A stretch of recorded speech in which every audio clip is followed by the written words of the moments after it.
Another week, another One Piece chapter review. This one being chapter 1034, named Sanji vs. Queen, which is giving us that big chapter that we've been waiting for Sanji vs. Queen, the named chapter. When it hits the named chapter, you know it's kicking off and it's coming towards an end.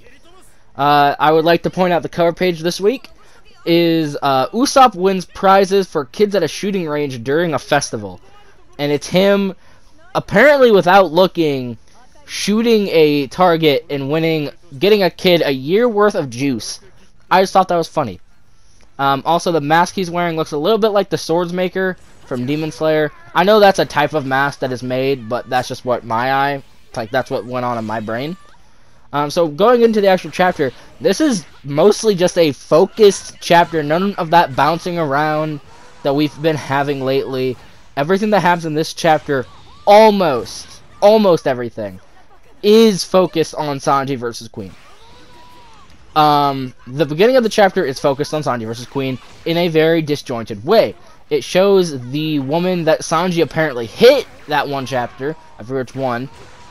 The chapter, you know, it shows the woman that he apparently hit, and apparently she's looking for something by the name of Chuji, and that's all we get, is that her name is Osome, and that she's looking for something.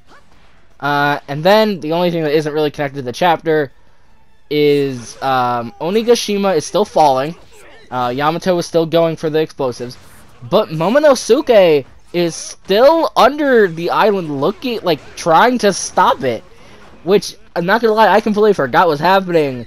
But he says, I am as much as a dragon as Kaido. That means I can grab his flame card, Clouds.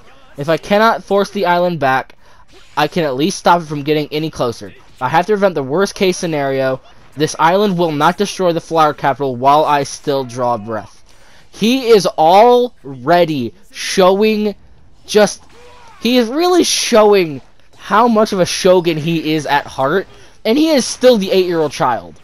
Mind you, he is in the body of now a 28-year-old, but he still has the mind of an 8-year-old. Then cutting back to where the main meat of this chapter happens, inside the Skull Dome live floor, Sanji vs. Queen in the hallway that we saw last chapter when Sanji was on the Den with Zoro, and then Queen uses Sparkling Queen on Sanji, which is a repetitive eye beam shot, which is reminiscent to Sparking Valkyrie, which one of his brothers used. Another attack is Henry Queen, which is an attack that is laced with electricity, also reminiscent of another one of his brother's attacks. And Queen taunts this by saying, "You get it now? These are Germa 66's techniques. I wanted to show you them after you used your suit to morph. Judge's sons are the culmination of his scientific work. I was hoping to crush you while you had that suit on. That would have shown that bastard once and for all that his tech can't hold up to mine. Get it, Stealth Black?" Which is, we knew that Queen and Judge had a history, so this is just kind of showing that. And Queen uses another attack, which is a inspired attack by Winch Danton, that slams Sanji through a wall. But surprisingly enough, Sanji is able to kick through his robotic arm, the metal part. And this is actually like a big thing. And Sanji says, "I warned you, don't ever mention them in front of me again." Which is just showing that he is... Last time we saw them, other than last chapter, Sanji was white hot with rage. He is getting to a point where he is burning hotter than I think we have ever seen. I think Hell Memories, if it doesn't get completely replaced by something in this arc, which, going off the end of this chapter, it might, but if it doesn't, it is going to get a significant boost. And Sanji just starts laying into Queen with Flanchant Strike. And, well, that was the first attack, but he's still switching the role. And he taunts, "Hurts, huh? Did you think I just let you dominate the fight?" And this is clearly showing that he is fully confident in his skill, even without the raid suit. But then Queen pulls a very, very tricky maneuver, which is pulling out Stealth Black, Sanji's invisibility technique. And Sanji basically follows suit, saying, "You sure do have a lot of tricks up your sleeves," and then disappearing. As Queen says, he disappeared too, but he isn't wearing the suit. No, he's moving faster than the eye can see. Which is just putting into perspective how busted Sanji's speed is now. He is at the point where, very similarly to pre-Gear 2nd Luffy, just what Marines using Shave looked like. We thought that they basically disappeared, and Luffy thought the same thing. But once Luffy got that speed boost, he was able to see them. But Sanji's moving on a completely different wavelength. That is just what it looks... That's just what it inspired in me. And cutting away from Sanji vs. Queen, not really that far, but we're going back to the woman that Sanji apparently attacked. Turns out what she's been looking for, Chuji, is a fucking mouse. It is a mouse. And then we get some interesting dialogue, or monologue from Queen. "Asume, that tramp.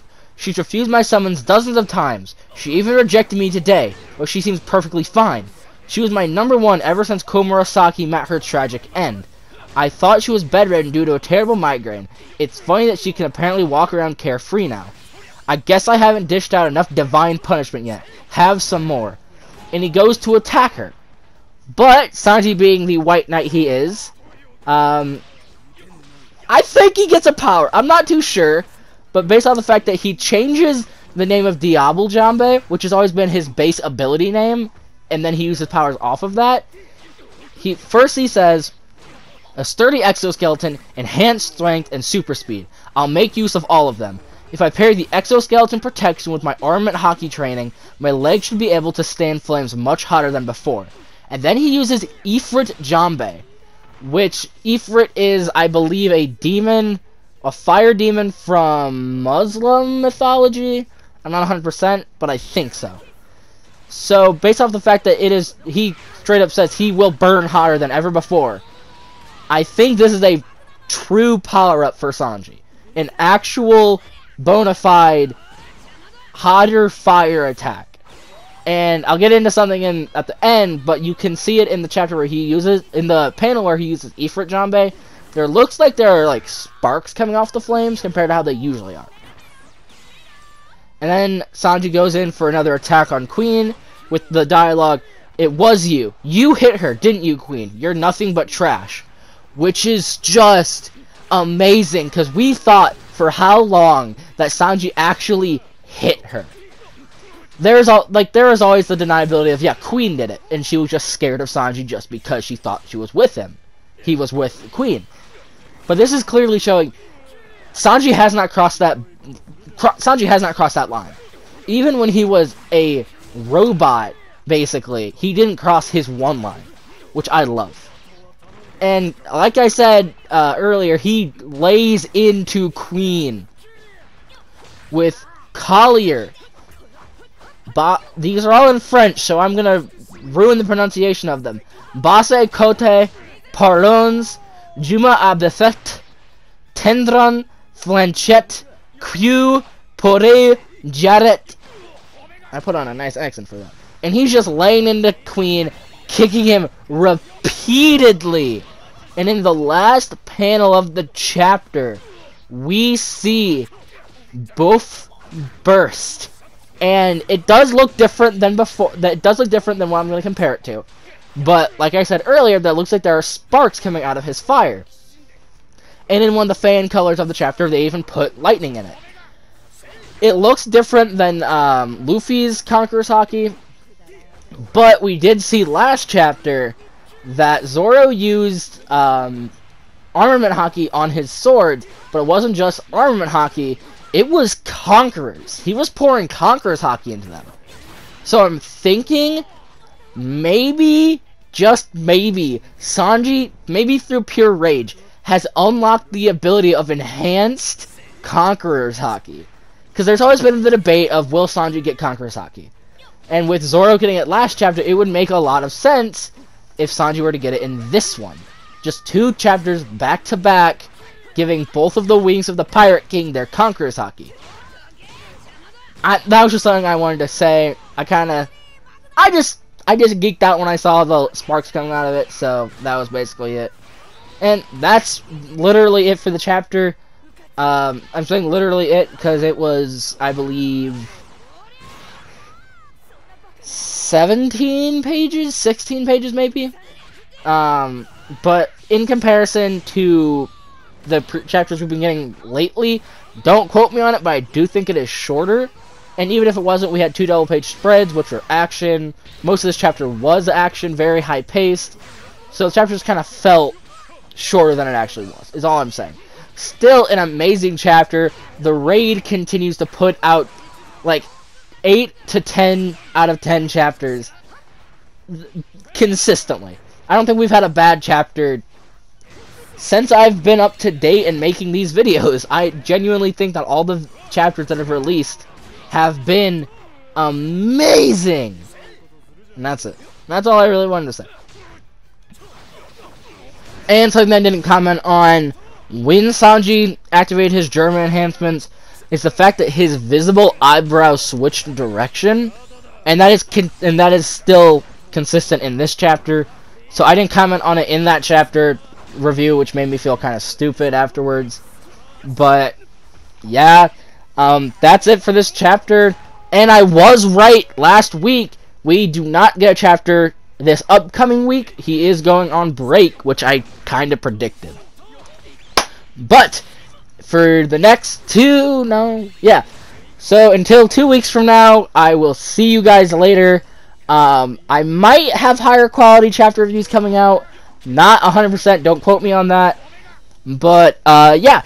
So until then, stay safe, have fun, read more manga, and I'll see you guys later. Okay, guys. Bye!